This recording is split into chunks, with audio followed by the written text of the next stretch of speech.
오늘은 종교개혁 주일입니다.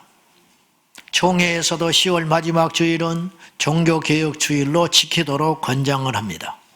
저희 교회는 누가 시켜서 그런 것이 아니고 개척하고 지난 15년이 넘도록 항상 10월 마지막 주일에 종교개혁 주일로 지켜왔습니다.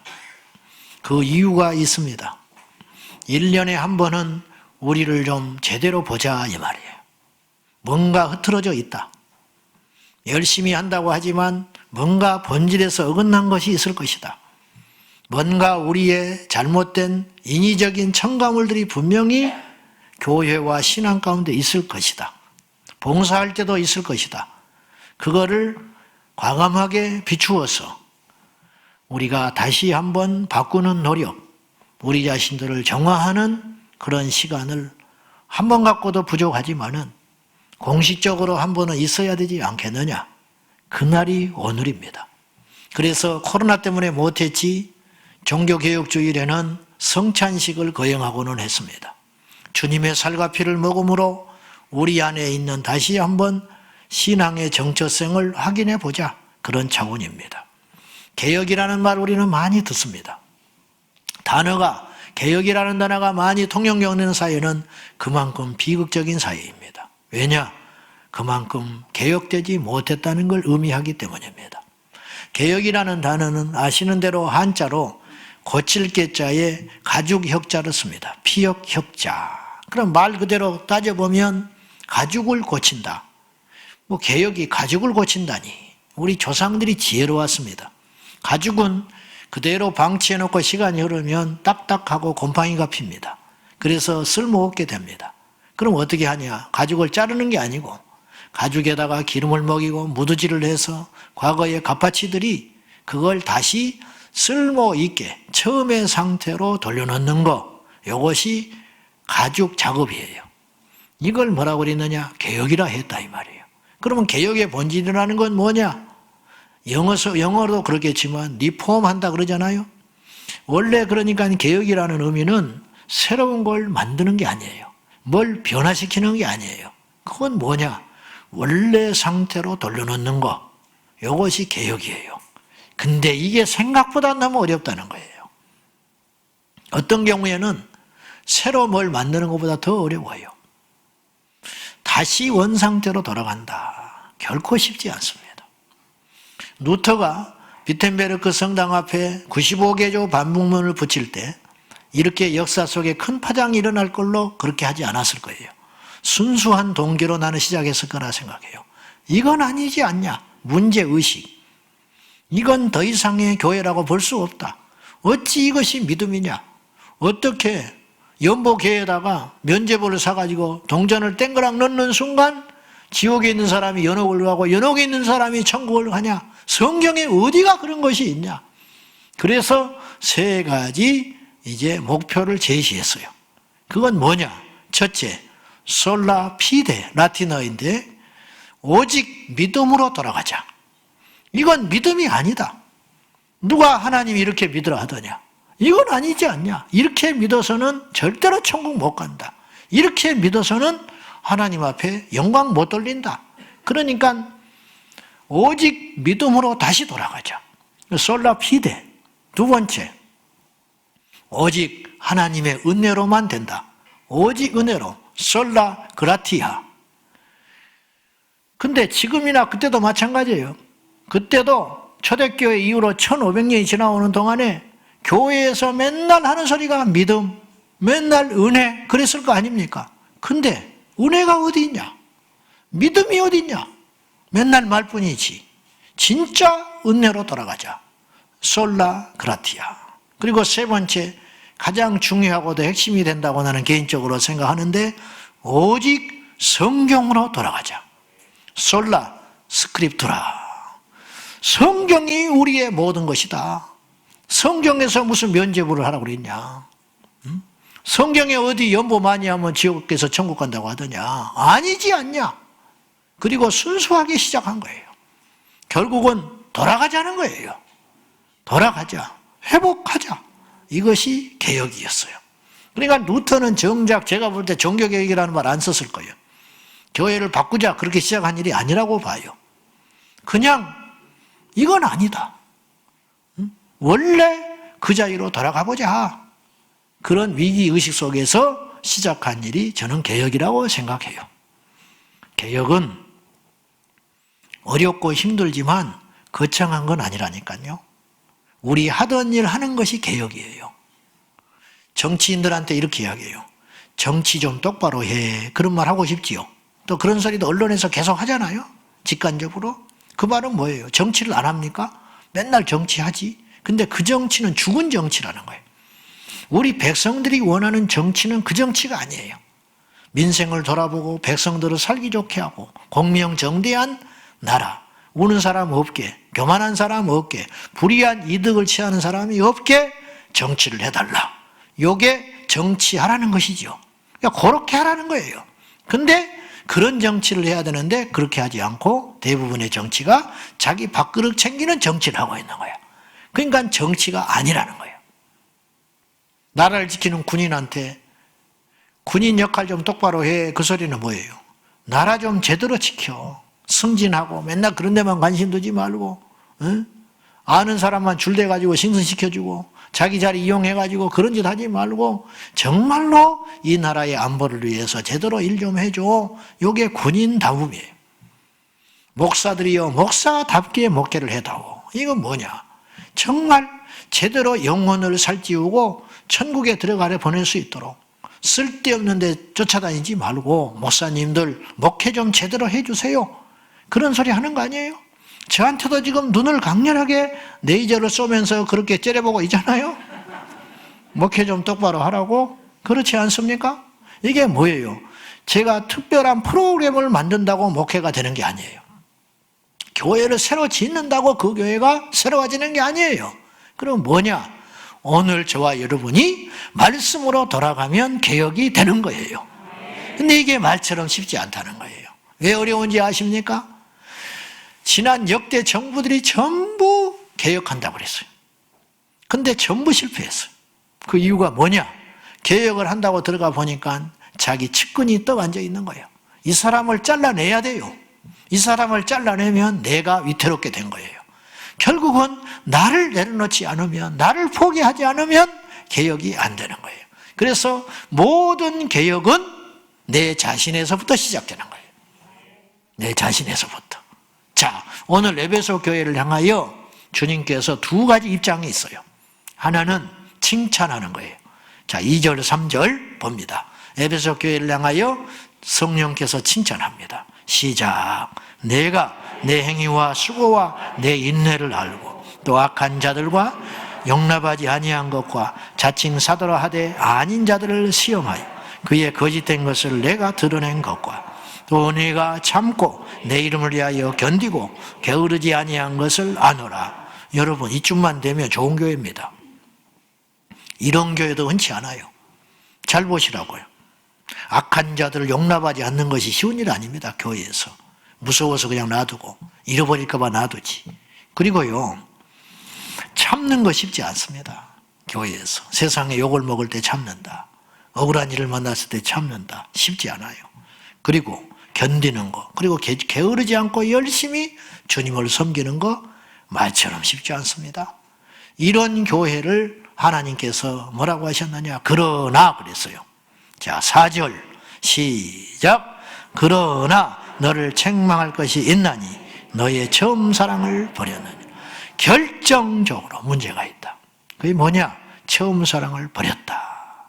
그러니까 겉으로는 이상이 없어요. 열심히 있었잖아요. 부지런했다고 하지 않습니까? 또 분별도 했잖아요. 악한 자들을 추출해냈다고 하잖아요. 그리고 성숙했어요. 왜냐? 참았잖아요. 참는 건 성숙한 것입니다. 근데도 주님께서는 결정적인 책망을 했어요. 그러면 뭐하냐? 이런 말이에요. 그러면 뭐하냐? 나에 대한 마음이 옛날 같지 않은데, 나를 옛날처럼 사랑하지 않는데, 이들은 몰랐을지 모르고 인정할지 않을지 모르나 성령은 속일 수 없어요. 성령께서 분명히 말씀하셨어요. 네가 옛날 같지 않아. 처음 사랑 잃어버렸어. 어떤 남녀가 만나가지고 사랑하고 정말로 마음의 확신이 있어서 가정을 이뤘습니다. 가정을. 식탁은 점점 풍성해집니다. 세월이 흐르면서. 집안도 살림도 이제 능숙해서 살림도 잘합니다. 남편도 자기 아내를 어떻게 다룰지를 알아서 서로 이제 갈등도 점점 없어졌습니다. 근데 결정적인 문제가 생겼습니다. 서로를 사랑하지 않습니다. 대화하지 않습니다. 그러면 이 가정은 온전한가요? 심각한 문제가 생긴 거예요. 심각한 문제가 생긴 거예요. 의무를 다한다고 온전한 가정은 아니에요. 비록 식탁도 부실하고 집에 들어가면 막 지뢰처럼 발 디딜 곳이 없고 장롱문을 열면 막 이불이 쏟아져 버리고 막 그렇다 할지라도 안 보면 보고 싶고 보면 헤어지기 싫고 이런 가정이라면 그 속에서 자란 아이들이 훨씬 마음으로 건강하고 힘있게 자라는 아이가 되겠지요. 어떻게 생각하십니까? 교회가 많이 모이면 뭐합니까? 다채로운 프로그램이 있으면 뭐하겠습니까? 의리의리하면 뭐하겠습니까? 주님을 사랑하지 않는데 처음 사랑이 식어버렸는데 예배를 드리면 뭐합니까? 눈물이 안 나는데 교회 오면 뭐합니까? 빨리 집에 가고 싶은데 주일이 기다려지지 않고 억지로 와서 앉아있는데 뭐합니까? 의미 없습니다. 의미 없어. 우리가 지금 얼마나 주님을 향한 사랑이 제대로 되어 있는지, 의무적으로 하고 있는지, 언제부턴가 여러분 입에서 불평이 나오기 시작해요. 언제부턴가 여러분의 입에서 감사할 일이 당연하게 받아들이고 있다면 여러분은 주님을 향한 사랑이 옛날 같지 않게 돼버린 것입니다. 위기입니다. 자, 개혁이라는 건 뭐냐? 모델이 있어야 돼요. 모델. 우리 모델이 누구냐? 영원한 모델 예수 그리스도. 그러니까 복잡하게 오직 믿음 오직 어쩌고 했지만은 한 가지로 딱 귀결될 수 있어요. 다 몰라도 돼요. 루터 몰라도 돼. 한 가지만 알면 돼요. 예수님처럼 살면 돼요. 그러면 개혁이 완성되는 거예요. 예수님은 인류 역사상 가장 완전한 분입니다. 그렇죠, 여러분? 예수님은 인류 역사상 가장 개혁하신 분입니다. 왜 그러냐? 예수님이 친히 십자가를 지셨기 때문이에요. 예수님께서 친히 본이 되어주셨어요. 사람은 사랑할 때 이렇게 사랑하는 거다. 어떻게 사랑하느냐? 정말로 용납할 수 없는 사람도 품고 가는 거야. 가룟 유다를 품으신 주님. 끝까지 가룟 유다가 떠나갔지 예수님이 내쫓지 않았어요. 너희들이 사람을 섬길 때 니처럼 섬겨야 되느니라. 내가 너희의 발을 씻긴과 같이 가장 수치스러운 신체 부위 그 발을 씻긴과 같이 너희도 서로 발을 씻기라. 상대방의 발을 씻겨줄 수 있다면 다 할 수 있어요. 다 할 수 있어요. 제자들은 온몸으로 주님을 보았어요. 그리고 주님이 승천하신 다음에 주님처럼 살기 시작했어요. 개혁자들이 된 거예요. 그러니까 모델이 있었다. 예수님을 본받았던 자가 있었습니다. 사도 바울입니다. 그는 고린도전서 11장 1절에서 이렇게 놀라운 선언을 합니다. 다 같이 시작. 내가 그리스도를 본받는 자가 된 것 같이 너희는 나를 본받는 자가 되라. 야, 어떻게 이렇게 엄청난 이야기를 할 수 있죠? 근데 이 말이 어색하게 안 들리잖아요. 왜 그럴까요? 우리는 간접적으로나마 성경에서 바울의 생애와 죽음을 알았기 때문이에요. 어떤 부모가 자식을 불러다 놓고 야야 너는 나처럼 아비가 되거라. 웃기고 있네 속으로. 자식이 엄두가 안 나서 그런 말 못하는 것입니다. 이런 말은 많이 하지. 나처럼 살지 말아라. 그런 소리는 종종 해요. 자기는 그렇게 안 살면서. 그처럼 나처럼 살아라. 엄청난 이야기라. 그럼 바울이 내가 그리스도를 본받은 것처럼 고린도 교회 여러분들이요, 여러분도 나를 본받으시오. 예수님이 안 보이니까, 승천에 가셨으니까 나를 보면 예수를 본다 그런 뜻이에요. 그건 도대체 바울이 어떻게 살았기에 바울이 만난 주님은 어떤 모습을 살았기에 바울은 과연 나를 본받으라 했는가? 그 전의 구절을 봐야겠지요. 이렇기 때문에 나를 본받으라 했거든요. 고린도전서 10장 33절이에요. 자, 시작. 나와 같이 모든 일에 모든 사람을 기쁘게 하여 자신의 유익을 구하지 아니하고 많은 사람의 유익을 구하여 그들로 구원을 받게 하라. 나와 같이 나처럼 살아라. 어떻게 살았느냐? 근데 나처럼 사는 게 예수님을 본받는 것인데 모든 사람을 기쁘게 하라 그랬어요. 여러분, 다른 사람의 얼굴에서 웃음이 나오게 하려면 나는 울어야 해요. 아십니까? 무슨 말인지? 다른 사람을 행복하게 하기 위해서는 내가 고생해야 돼요. 그것이거든요, 원리가. 모든 사람을 기쁘게 하라. 내가 그렇게 살았다. 그리고 나처럼 나의 유익을 위해 살지 말아라. 다른 사람의 유익을 위해 살아라. 예수님이 그러셨어요. 예수님이 십자가를 지셨기 때문에 우리는 더 이상 그 고통을 안 받아도 되는 거예요. 주님이 십자가를 지지 않았으면 우리는 지옥에 가서 그 고통을 받아야 했어요. 주님이 십자가를 졌기 때문에 우리에게서 우리가 해방된 거라니까요, 거기서. 그래서 나의 유익을 구하지 말고 다른 사람의 유익을 구하라. 누구처럼? 예수님처럼. 그리고 나처럼. 그러면 어떤 일이 벌어지느냐? 모든 사람이 구원을 얻게 되리라. 다른 사람을 살리기 위해서 내가 죽었다. 내가 그렇게 살아왔다. 주님이 그렇게 살았다. 내가 그리스도를 본받는 자가 된 것처럼 여러분도 그렇게 나를 본받으라. 바울이 그렇게 외치고 있는 거예요. 예수님이 모델이라는 거예요. 한마디로 말하면 오늘 우리가 알기 쉽게 이렇게 스스로에게 질문을 던져보면 돼요. 예수님이라면 어떻게 하셨을까? 찰스 셀던이 쓴 기독교 고전 중의 고전이 이 책입니다. 예수님이라면 어떻게 하셨을까? 들어보셨지요? 책 내용 몰라도 돼. 제목이 다 말해줘 버리는 거예요. 그 제목이 너무 충격적인 제목이에요. 그 책이 많이 팔렸습니다. 그 말은 무슨 뜻일까요? 이 땅에 그리스도인이 다 공감한다 그런 말이에요.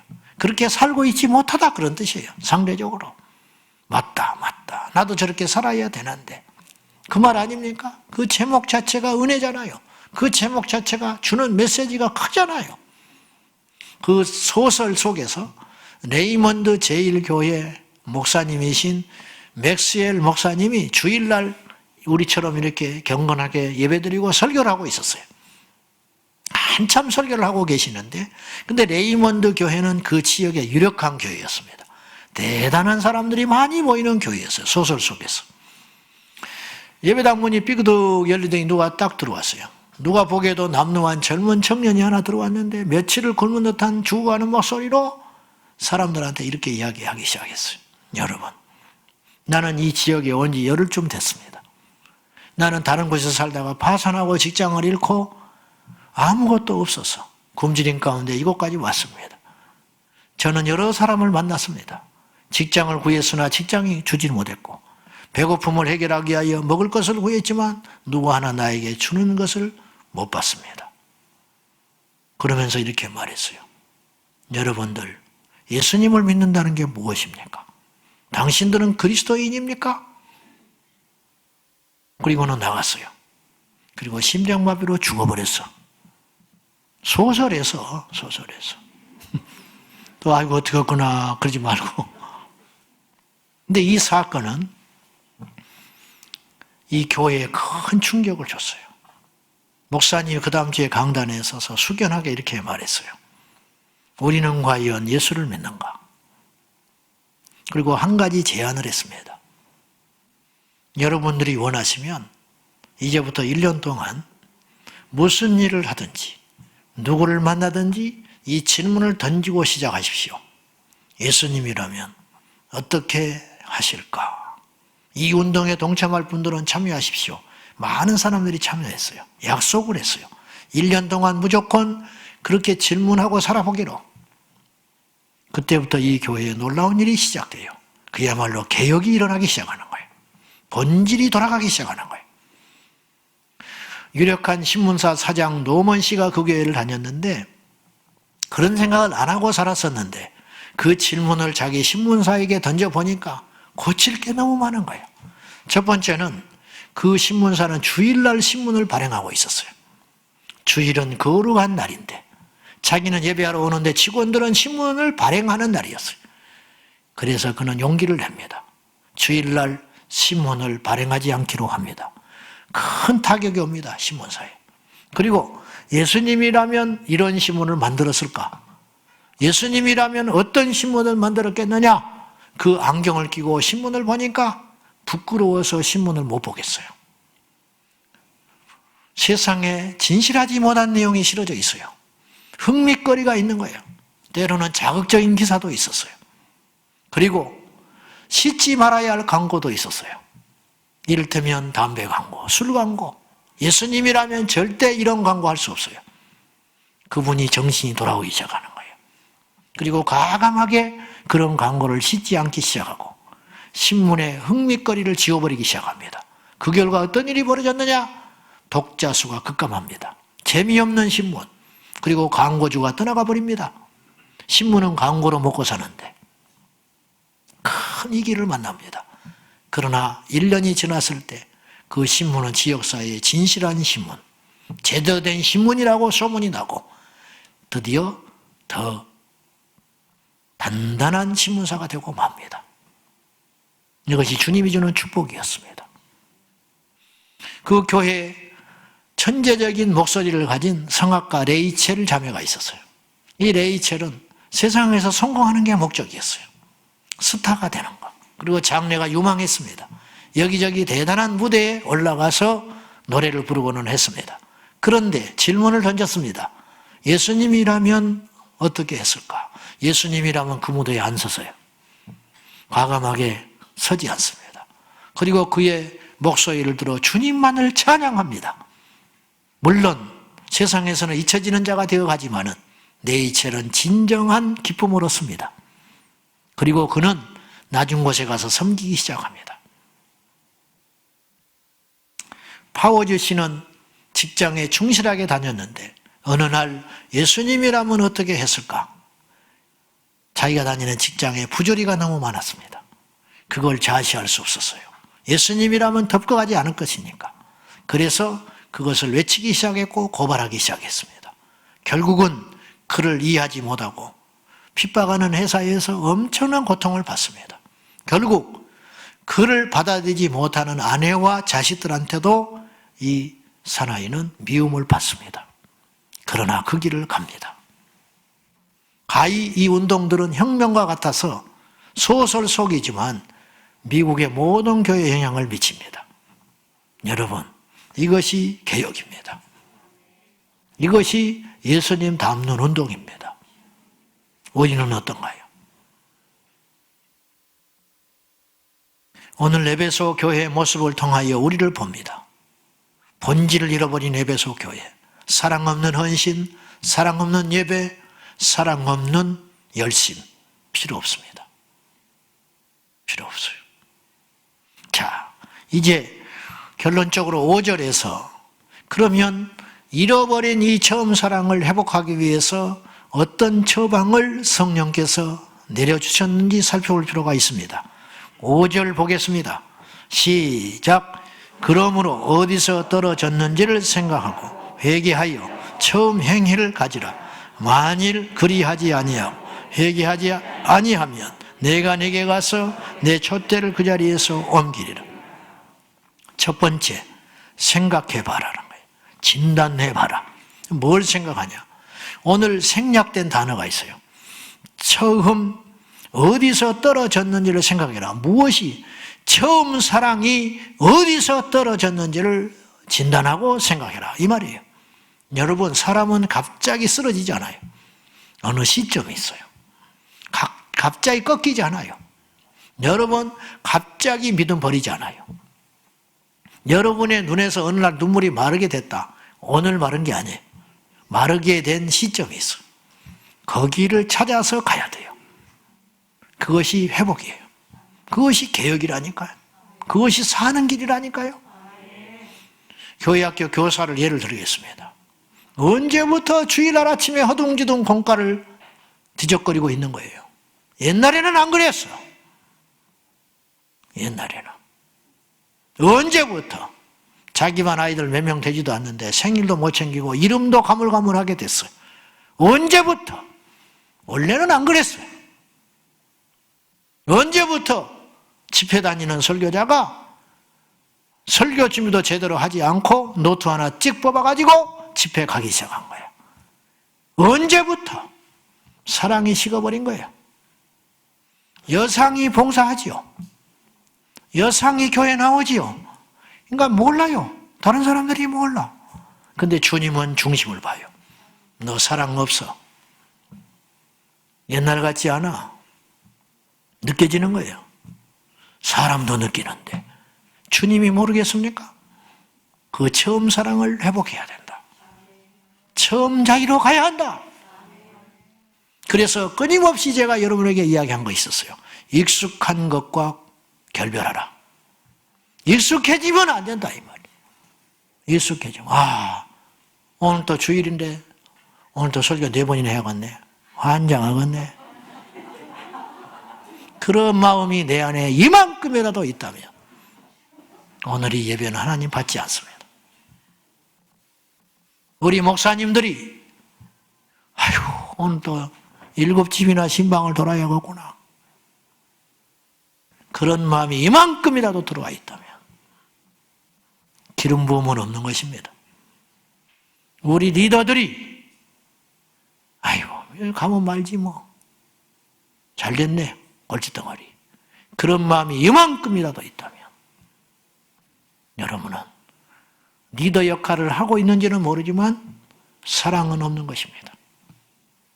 그것이 보통 일인지 아십니까? 위기 중에 위기요. 어느 청년이 교회를 열심히 다녔어요. 믿음 생활 잘했습니다. 믿음 생활 잘하니까 신학을 권했고 신학교를 갔습니다. 1년쯤 신학을 하고 나니까 귀가 열리고 눈이 열리기 시작했어요. 책을 좀 읽었다고 건방이 들어오기 시작하는데 예배 시간에 목사님 설교가 안 들어와요. 나이 든 목사님 설교가 어눌해. 그리고는 이런 생각이 들어와요. 내가 설교하면 저보다 잘하겠다. 그리고는 예배 시간에 딴 생각을 하기 시작합니다. 그러면서 무서운 마귀의 유혹을 받는데 그럴 바에는 집에서 자빠져 있거라. 마귀가 그렇게 소리하는 거야. 그 소리에 타협을 했어요. 그리고 나 홀로 1시간 예배드리기 시작했어. 집에서. 훨씬 좋아. 훨씬 설교를 성경을 읽으니까 은혜가 더 돼. 그리고 한 달 정도 지나니까 또 이런 생각이 쑥 들어왔어요. 하나님이 중심을 보시는데 뭐하러 1시간이나 그러냐? 30분만 하면 되지. 그리고 또 한두 달이 지났어. 어느 날 주일날 해가 중천했던 정오가 넘어가는데 일어나지도 않고 이불에서 자빠져 쳐 자고 있었어.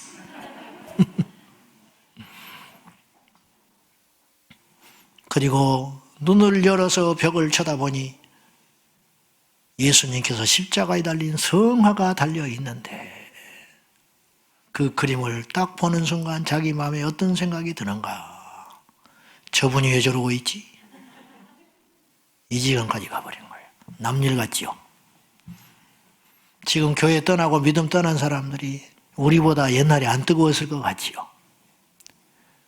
넘어지고 쓰러진 목사들이 지금 나만큼 뜨겁게 설교 안 했을 것 같습니까? 교인 안 사랑했을 것 같습니까? 저보다 더 했습니다. 여러분보다 더 했으면 더 했지 덜 하지 않았어요. 근데 그들이 턱턱 나가 떨어졌어요. 세상으로 갔어요. 왜 그랬을까요? 사랑을 잃어버렸기 때문이에요. 사랑을 간직한 사람은 그렇게 넘어지지 않아요. 이 친구가 살라니까 하나님이 포기하지 않아 놓으니까 그 순간에 정신이 확 들어왔다는 거예요. 내가 죽으려고 환장했구나. 그리고 벌떡 일어나서 이게 중요한 거예요. 그리고 그날 저녁 예배 달려갔어요. 예배당 제일 앞에 앉아서 그 설교, 그 목사님 그 예배당이에요. 그런데 울고 회개했어요. 내가 달라지면 다 달라지는 거야. 문제는 나예요. 나예요. 여러분, 우리 교회는 달라진 게 없어요. 우리 예배는 달라진 게 없어요. 뻔뻔한 이야기지만 제 설교는 달라진 게 없어. 여러분이 달라진 거야.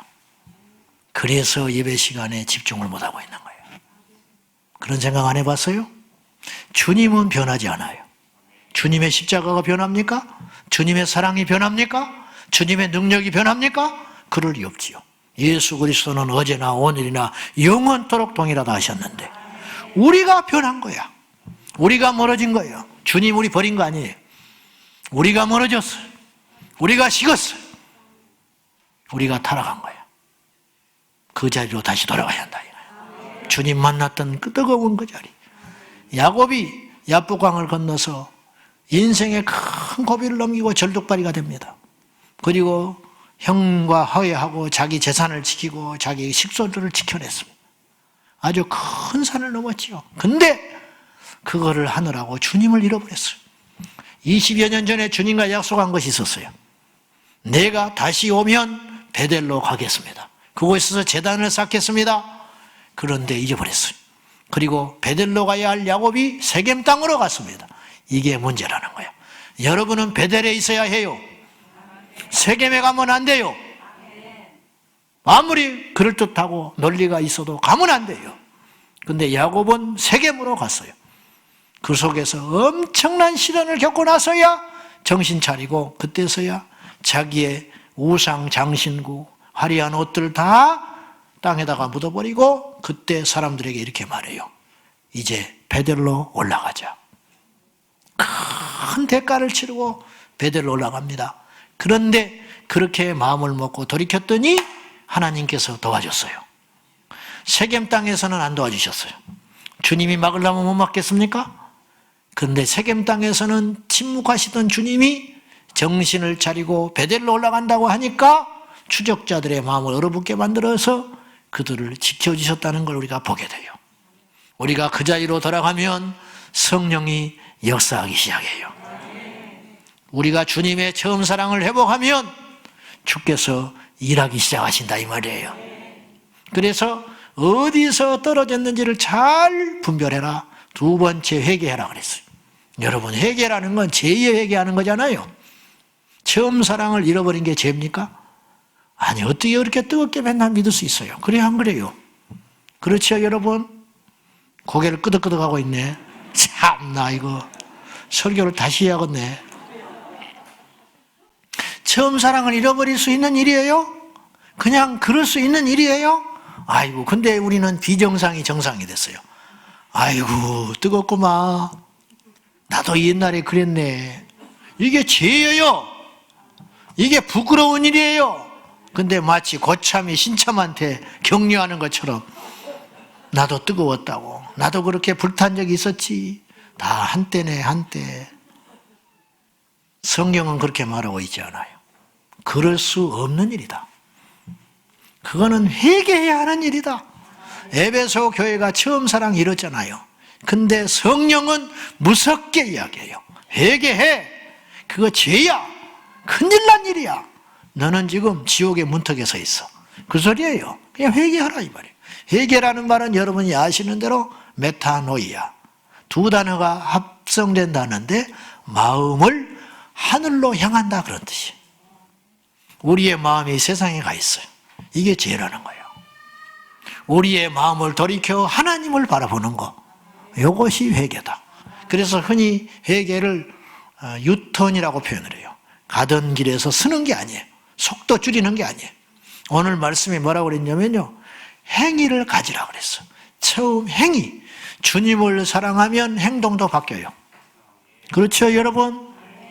사랑하니까 헤어진다. 그건 거짓말이야. 사랑하는데 어떻게 헤어져? 사랑하니까 붙어있지. 응? 너를 위해서 떠나보낸다. 그런 거짓말 하지 마. 그건 유행가 가사나 나오는 이야기고 절대 그럴 수 없어요. 사랑하면 행위가 나와요. 그러니까 처음 행위에서 떨어져 있는 거예요. 왜냐? 사랑이 식었기 때문에. 그래서 유턴으로 보여라 이 말이에요. 운전대를 트는 것이 회개다. 그렇게 말하시는 거예요. 그런데도 끝까지 그 길을 가면 에베소 교회에 분명히 엄중히 경고했지요.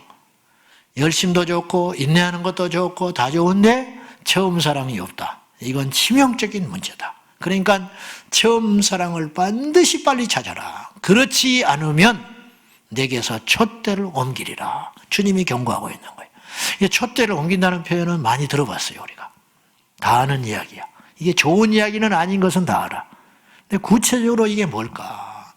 데이빗 월커슨 목사님은 촛대를 옮긴다는 이 말씀을 이렇게 해석했어요. 우리가 회개하지 않으면 우리가 받았던 모든 영적 권위를 가져가신다는 의미이다. 우리가 누리고 있는 영적인 권위와 혜택이 있다는 거예요. 여러분, 모인다고 해서 은혜 주시지 않습니다.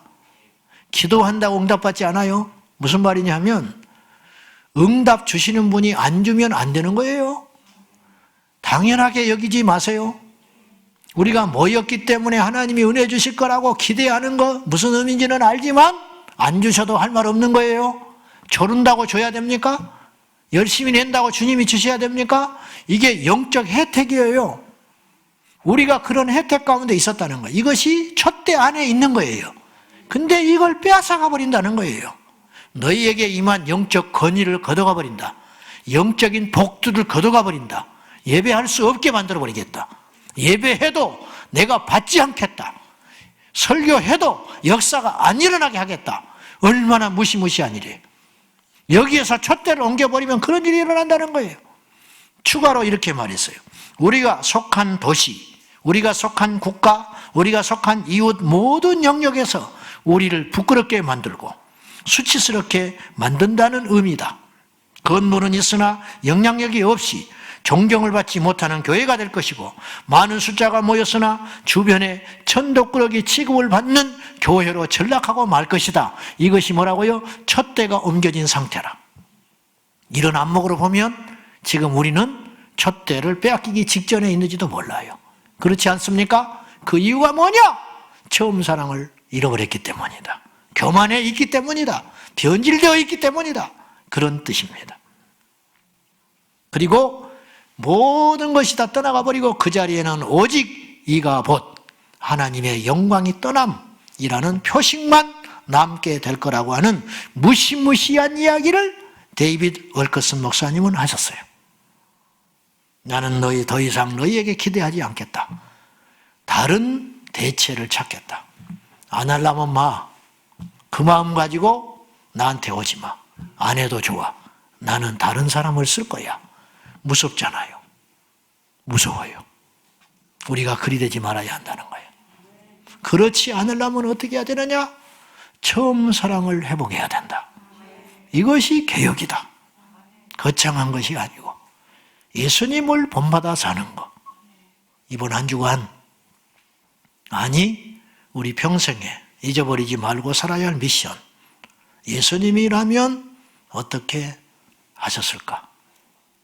두렵고도 무거운 이 질문, 저와 여러분에게 수시로 하여서 주님이 했을 법한 말, 주님이 했을 법한 행동 하면서 처음 사랑 회복하여 주님께 쓰임받기를 축복합니다. 기도합시다. 하나님, 우리는 바울처럼 말할 자신이 없습니다. 우리는 그리스도를 본받았으니 여러분도 우리를 본받으시오. 그렇게 말할 수 없는 시대가 됐습니다. 남을 핑계댈 일이 아니고 시대를 욕할 일이 아니라 우리가 똑바로 믿지 못해서 그렇습니다. 하나님이여, 우리 자신에게서부터 개혁이 시작되게 하소서. 우리 자신부터 예수님 보게 하소서. 우리 자신부터 예수님 본받게 하사 모든 사람으로 하여금 그리스도를 닮는 그날이 오도록 인도해 주시옵소서. 아버지, 처음 자리로 돌아가게 하소서. 처음 사랑 회복하게 하여 주시옵소서. 예수님의 이름으로 기도하옵나이다. 아멘.